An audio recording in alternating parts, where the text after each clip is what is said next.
పట్టుకొని ఏడై దొల్లాడి కిందకి వచ్చి లేకపోతే ట్రై చేయబక్క. నాకు రేట్లకు ప్రాబ్లం ఉన్నది, కూర్చుంటే లేకపోతే కష్టం. లక్ష్మి ఏం చేస్తావు బ్యాక్? లక్ష్మి ఒక గుద్దితే సరిపోతుంది. కాదప్పు, ఎక్కడికి వచ్చాం? బీచ్. బీచ్కి వచ్చాము. ఏం చేస్తున్నారు? ఏం చేస్తే ఇసుకలో కూర్చుంటాం. కాదప్పు, బీచ్కి వచ్చి అంత దూరంలో నీళ్లుంటే ఇక్కడ ఇసుకలో కూర్చుంటారా ఎవరైనా? వయసు అయిందా? చెప్పండి. బీచ్కి రావడం అంటే ఇదేనా?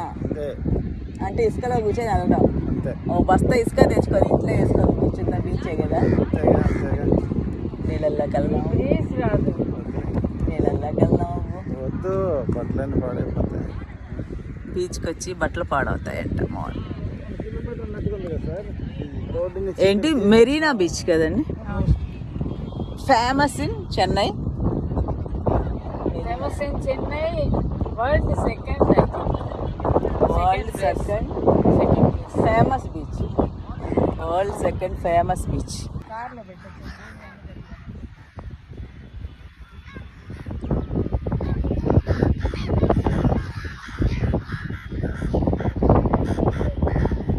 మీ తాత ముత్తాత, మీ నాన్న, మీ అమ్మ, మీ చిన్నాన్న.